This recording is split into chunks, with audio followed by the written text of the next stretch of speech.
Hola, soy David de David García Pérez Fotografía y durante el vídeo de apertura os había dicho que iba a hablar sobre el tema de hiperfocales, pero para poder hablar del tema de hiperfocales necesito primero explicar otro término técnico que es lo que se denomina como círculo de confusión. Y el círculo de confusión, su nombre viene que ni pintado porque es bastante lioso entender bien exactamente lo que nos está midiendo. La definición teórica sería algo más o menos así como que el círculo de confusión nos define el tamaño máximo de un punto borroso sobre el sensor de nuestra cámara o película que estemos usando, que una vez esa imagen proyectada ya sea en un monitor o en un papel a un tamaño dada y vista por un observador desde una distancia dada, la vamos a percibir realmente no como un punto borroso como estaba en el sensor, sino como un punto nítido. Vamos a ver exactamente cuáles son los parámetros que influyen en el punto de confusión y vamos a ir paso a paso explicando cada uno de los conceptos de esta definición que probablemente después de haberosla dado seguís todavía con bastantes dudas de exactamente lo que es el círculo de confusión. Vamos poco a poco.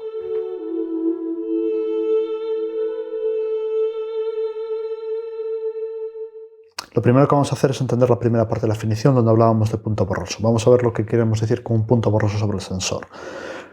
En el vídeo de apertura os explicaba lo que era el plano de enfoque y con este diagrama que tenemos aquí, que ahora pondré sobredimensionado sobre el vídeo para que os quede más claro, vamos exactamente a ver lo que es el plano de enfoque y cómo se proyecta un punto de ese plano sobre nuestro sensor. Estamos dibujando por esta zona azul de aquí lo que sería nuestro objetivo, nuestra lente que tenemos aquí. Esto de aquí, estos dos cuadritos naranjas serían nuestro diafragma, que sería la apertura que se abre y se cierra dentro de la propia lente. Y por último tenemos esto de aquí, que sería el sensor, que sería lo que está detrás de la lente y a lo que llega la luz enfocada por la lente para exponer la fotografía. Bien, entonces, si esta lente cogemos y la enfocamos a una distancia concreta, la distancia a la que la estemos enfocando, que se mide, ya os había explicado en un artículo del blog desde donde se medía la distancia de enfoque, va a ser lo que llamamos plano de enfoque. Cualquier cosa que esté a esa distancia en un plano imaginario paralelo al sensor este que tenemos aquí sobre nuestra cámara estará enfocado. Lo que está sucediendo a todos esos puntos, como por ejemplo el verde este que tenemos en el diagrama, es que ese punto va a estar perfectamente enfocado sobre el sensor. Ahora tenemos el problema de los puntos que están antes o después del plano de enfoque. Si tocar el enfoque de la lente tenemos un punto que está detrás del plano de enfoque, como por ejemplo este de aquí, el dibujado de color rojo, vemos que este punto realmente no se está enfocando sobre el propio sensor, sino que su proyección va a ser como un punto gordo que se vendría marcado por las dos líneas rojas que tenemos aquí y que las podéis ver en el diagrama que ahora sobredimensiono. Lo mismo sucede con los puntos que están delante del plano del sensor.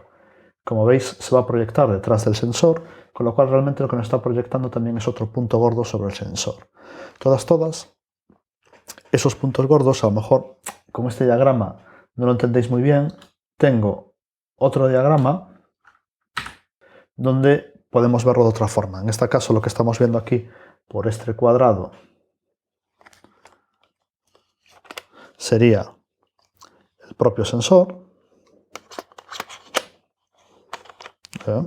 Sería el propio sensor visto de esta postura, y si consigo cerrar la lente para que no me entre polvo en ella, y si tenemos un punto en el plano de enfoque, como os había enseñado antes, se mostrará como un punto muy pequeñito sobre el sensor.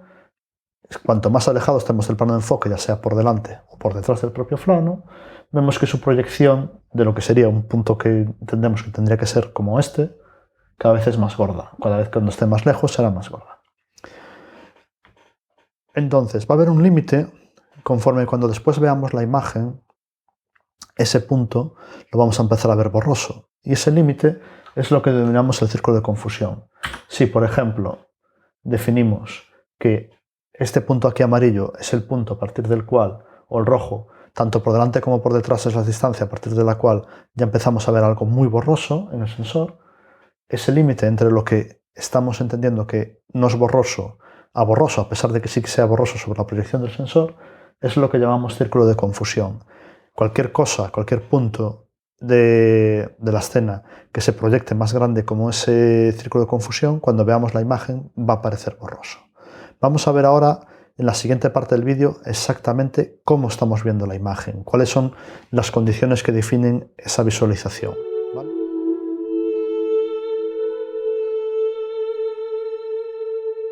Ahora que ya entendemos más o menos cómo vamos a medir el círculo de confusión en el sensor, vamos a ver la segunda parte de la definición que nos decía para unas condiciones de visualización dadas. ¿Qué entendemos por eso? Esto se basa más o menos en la fisiología del ojo humano. Se dice que un ojo humano normal, con vista perfecta, no como en mi caso, por ejemplo, es capaz de, a una distancia de 25 centímetros, distinguir 5 pares de líneas en 1 milímetro. Y por 5 pares de líneas estamos entendiendo, pues, si vemos una línea roja y una línea blanca, seguida por otra línea roja, por otra línea blanca, cada par de líneas, cada línea roja, cada línea blanca, somos capaces de distinguir que ahí hay 5 pares de líneas.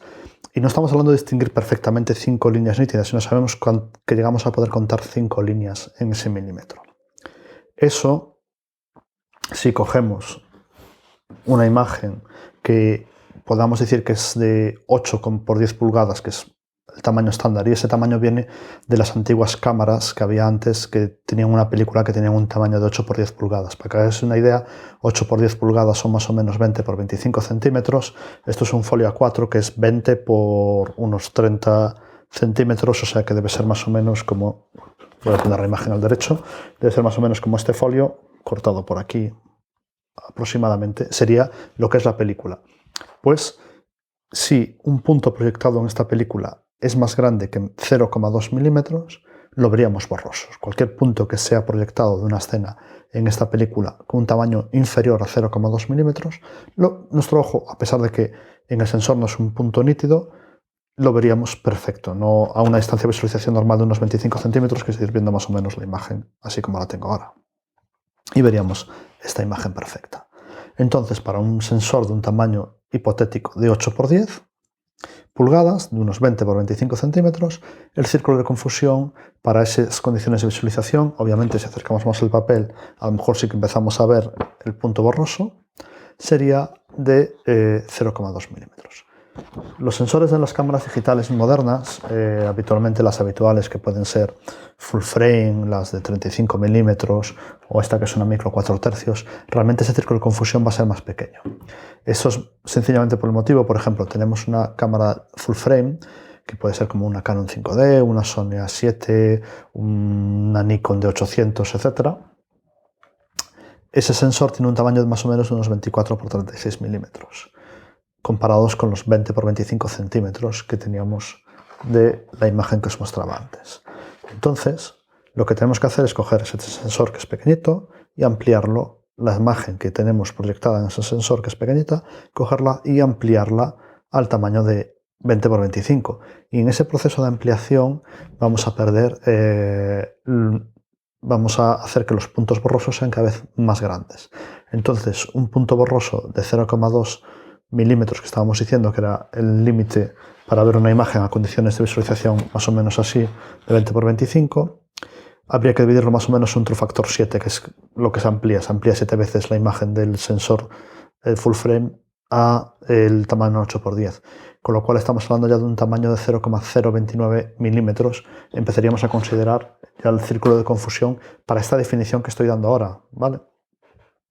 Para sensores por ejemplo, los de cámaras que tengan un sensor más pequeño, como pueden ser las típicas APS-C o DX, como los dominan en Nikon, que pueden ser, lo que sé, la Nikon D7000, la Canon 7D, la Sony Alpha 6000, etc. Para esas cámaras ya sería de 0,019 milímetros. Y aún más pequeño para las cámaras que serían estas de aquí, que son las de micro 4 tercios. Para después, una vez ampliamos, poder tener la imagen perfecta a este tamaño, puesto que cuanto más pequeño es el sensor, más estamos ampliando, con lo cual el círculo de confusión se hace más pequeño.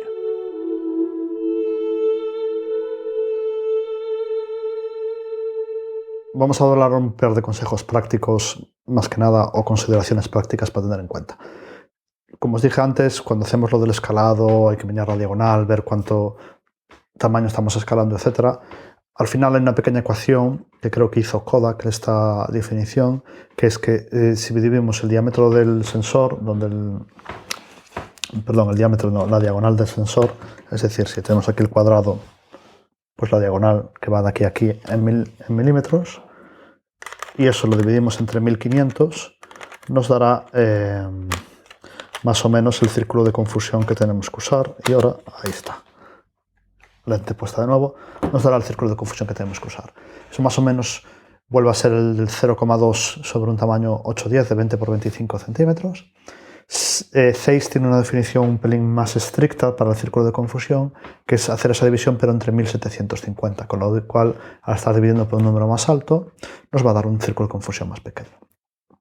Y volvemos un pelín al tema de la visualización. Entonces os dije que si teníamos una imagen de un 8x10 y la veíamos a una distancia de unos 25 centímetros, pues decíamos que un círculo de confusión de 0,2 es lo práctico. Sin embargo, si cogemos ahora otra imagen, en vez de impresa en un folio A4 como este, la imprimimos en un A3, que es A3 o A3 Plus, no sé exactamente qué tamaño es este, A3, y cojo y la vuelvo a mirar a la misma distancia, viendo el detalle y tal, obviamente el círculo de confusión va a ser mucho más estricto, puesto que estoy ampliando la imagen de un sensor full frame, en este caso esto fue hecho con una 5D, a un tamaño mucho más grande, y fue hecho con la misma cámara que está aquí, quiero decir, a un tamaño mucho más grande, viéndolo a la misma distancia, con lo cual el círculo de confusión, esto que es el doble de tamaño de imagen más o menos, pasaría a ser la mitad de lo que yo tenía antes en 0,2, bueno, en el sensor full frame era 0,029, pasaría a ser a 0,15 algo más o menos, ¿no? 0,14 algo más o menos.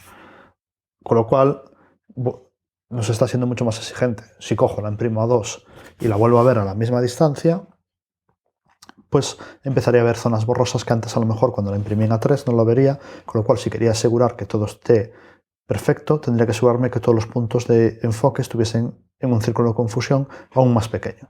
Por eso, cuando usamos una calculadora de hiperfocales que nos van a decir la profundidad de campo que tenemos en una F dada, esas calculadoras nos dejan introducir, algunas de ellas, las normales, nos dejan introducir el círculo de confusión que queremos usar, porque a lo mejor queremos hacer una foto que después vamos a ver grande, pero la vamos a ver muy de cerca, con lo cual a lo mejor nos interesa asegurarnos de que esa profundidad de campo realmente nos está dando lo que queremos para poder hacer esa impresión. Obviamente, cuando imprimimos este tamaño, la gente no suele ver la foto así. La gente la ve así, o si imprimimos en un A2, pues la está colgada a la pared y la gente la ve a una distancia más grande. Exceptuando los fotógrafas como nosotros, que la distancia de visualización de una imagen impresa para nosotros viene determinada por el tamaño de nuestra nariz, es decir, la vamos a ver así, y cuando la nariz roza aquí no acercaremos más el papel. Ese es el límite que tenemos nosotros, con lo cual para nosotros tenemos que usar un círculo de confusión mucho más pequeño. Pero para las personas normales que van a ver nuestras fotos, no os preocupéis que no os van a ser tan exigentes con la calidad de las mismas.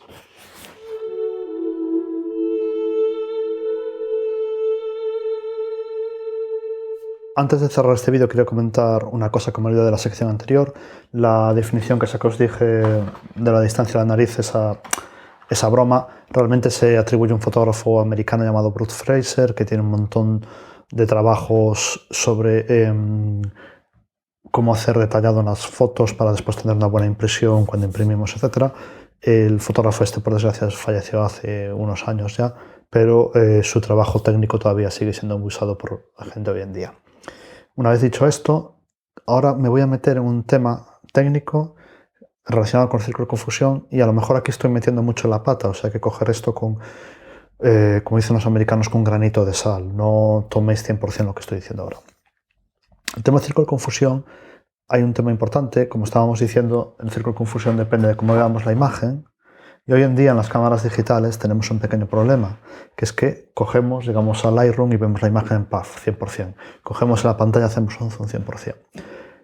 El círculo de confusión, cuando estamos viendo la imagen al 100% y queremos ver que todo eso esté nítido al 100%, va a ir determinado por el número de megapíxeles que tenemos o del tamaño del píxel en ese sensor, con lo cual cuantos más megapíxeles tengamos para un tamaño dado de sensor, para full frames o para cámaras de X, etc., ese tamaño de píxel va a ser mayor o menor.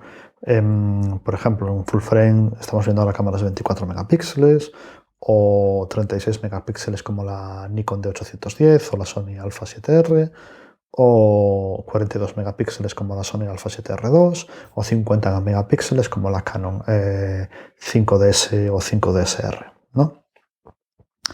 Esos píxeles, dado que el sensor para todas esas cámaras tiene el mismo tamaño, cuanto más megapíxeles tenga, el píxel es más pequeño. y tenemos que ser capaces de distinguir si un píxel está de color negro o un píxel está de color blanco, proyectando la imagen ahí. Con lo cual, dependiendo del tamaño del sensor, por ejemplo, para una cámara del tipo de Nikon D810 o la Sony Alpha 7R, que también son dos cámaras que tienen un sensor de 36 megapíxeles, o la nueva Pentax K1 que está a salir, que lleva más o menos el mismo sensor de Sony de 36 megapíxeles. Para esas cámaras, para poder conseguir eso, que distinguir una línea de píxeles de otra línea de píxeles, haría falta que nuestra definición de círculo de confusión fuese de 0,098 milímetros. Acordaros que cuando os dije antes para la visualización 810, que estábamos viendo más o menos así a 25 centímetros, era para un sensor full frame de 0,29 milímetros. Y ahora estamos hablando de 0,0098, con lo cual estamos hablando de más de un orden de magnitud de diferencia, y eso es bastante significativo. De todas, como os digo, no os preocupéis, no os obsesionéis con conseguir eso, puesto que si el 99% de las fotos que estáis haciendo habitualmente, lo que hacéis con ellas es verlas en ordenador, crear una versión para la web, imprimirlas incluso más allá de A2 o el doble de A2, realmente os van a sobrar esos megapíxeles y lo vais a poder ver perfectamente nítido. Si queréis conseguirlo todo nítido proyectado en el sensor, vais a tener una profundidad de campo, cuando la calculáis con una calculadora, profundidad de campo completamente nula. Os lo menciono simplemente referencia como punto final, y a lo mejor me estoy pillando aquí demasiado los dedos. Bueno, con esto acaba el vídeo del círculo de confusión. Espero no haberos liado mucho más de lo que ya estabais antes. Espero que por lo menos os valga para aclarar un poco la idea de dónde viene esa definición. Y en el siguiente vídeo que publicaré sobre hiperfocales, veremos cómo se usa para calcular la profundidad de campo. Si os gustan este tipo de vídeos, ya sabéis, por aquí abajo aparecerá el link para suscribiros, y muchas gracias por visualizarme. Hasta la próxima.